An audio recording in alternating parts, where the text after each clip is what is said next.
Halo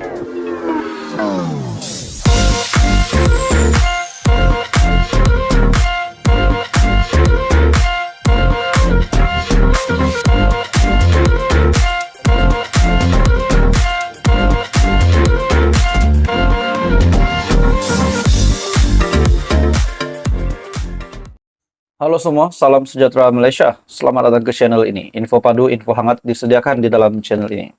Satu lagi pendedahan yang paling panas. Satu lagi kejutan besar daripada Perdana Menteri Datuk Seri Anwar Ibrahim. Akhirnya, saya rasa Datuk Seri Anwar Ibrahim sebagai Perdana Menteri tak tahan lagi. Akhirnya mengeluarkan satu kenyataan yang bertajuk beberapa kerat orang Tan Sri, Tauke Besar rancang gugat kerajaan. Itu adalah kenyataan daripada Perdana Menteri Datuk Seri Anwar Ibrahim. Persoalannya pertama setelah saya meneliti tajuk berita ini, siapakah Tan Sri, siapakah Tauke Besar yang cuba merancang untuk menggugat kerajaan? Adakah pemimpin hari ini ataupun pemimpin yang terdahulu? Dalam kenyataan Datuk Seri Anwar Ibrahim yang saya ambil dari Malaysia Kini, Perdana Menteri membuat kenyataan beberapa kerat orang, Tan Sri, Tauke Besar rancang gugat kerajaan. Rakyat, khususnya orang Melayu, tidak perlu lagi diperbodohkan dengan kenyataan pemimpin tertentu yang mendakwa memperjuangkan hak kaum, namun dalam masa sama membolot kekayaan. Perdana Menteri Datuk Seri Anwar Ibrahim menegaskan di bawah kepimpinannya hak dan kedudukan Melayu, Bumiputra, serta kaum lain kini lebih selamat berbanding sebelum ini. Ada orang sekarang setelah 22 tahun campur 22 bulan pegang kuasa, mengeluh Melayu hilang segala-galanya, hilang harta, hilang saham. Bagaimana tak hilang kalau kamu bolot untuk kamu, untuk keluarga kamu dan anak-anak kamu. Sekarang bila hilang kuasa bicara soal rakyat. Oke, bagi saya kenyataan daripada Perdana Menteri Datuk Seri Anwar Ibrahim ini cukup pedas. Bagi saya siapa yang makan cili sudah pasti terasa pedasnya. Walaupun Datuk Seri Anwar Ibrahim tidak menyatakan nama Tan Sri, Tauke Besar, senarai pemimpin ataupun orang yang disebutkan oleh Datuk Seri Anwar Ibrahim, walaupun tidak dinyatakan nama, tapi sudah pasti mereka yang disenaraikan oleh Datuk Seri Anwar Ibrahim ini sudah pasti akan menerima satu amaran pedas, amaran yang besar daripada Perdana Menteri. Menurut Anwar Ibrahim, jangan perbodohkan rakyat. Rakyat harus bangkit mempertahankan hak mereka. Tan Sri, Tauke Besar, ini beberapa kerat orang sekarang merencana untuk menggugat menggunakan sentimen kaum, mengajak orang-orang Melayu benci kepada kaum-kaum lain, dan menyatakan kuasa hilang. Kamu pegang tampuk kepimpinan kuasa termasuk kerajaan 3 tahun baru-baru ini. Mana RUU, Mahkamah Syariah Bidang Kuasa Jenayah, RUU 355, mana projek peningkatan dana untuk Kelantan, Terengganu, Perlis, dan Kedah, katanya di Shah Alam. Presiden PKR berkata demikian ketika menyampaikan ucapan dasar pada Kongres Nasional Khas PKR 2023 yang bertemakan Malaysia Madani. Bila hilang kuasa, bila dicabar, bila takut dengan serangan SPRM dan lembaga hasil dalam negeri, kamu kaya berbilion-bilion. Cukai tak mahu bayar, bawa lari ke luar negara, dan minta saya jadi Perdana Menteri, apa katanya?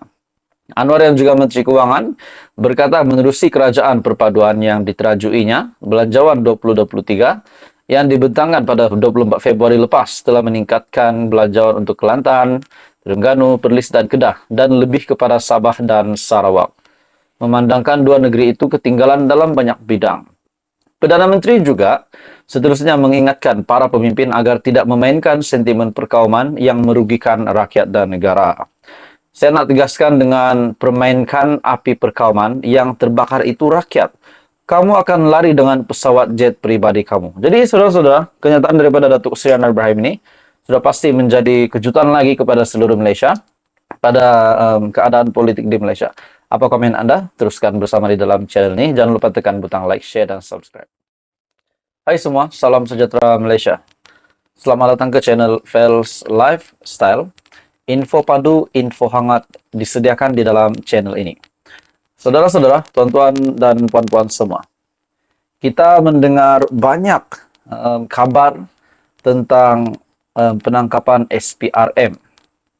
Tangkap itulah, tangkap ini. Dan yang hangat ketika ini di Malaysia adalah berkenaan dengan Jana Wibawa, di mana beberapa pemimpin daripada kerajaan yang dulu, semasa Perikatan Nasional, pengurusi Perikatan Nasional hari ini, Muhyiddin Yassin, yang juga bekas Perdana Menteri yang telah menerima 7 pertuduhan. Oke, saudara-saudara, banyak individu sebenarnya yang terlibat.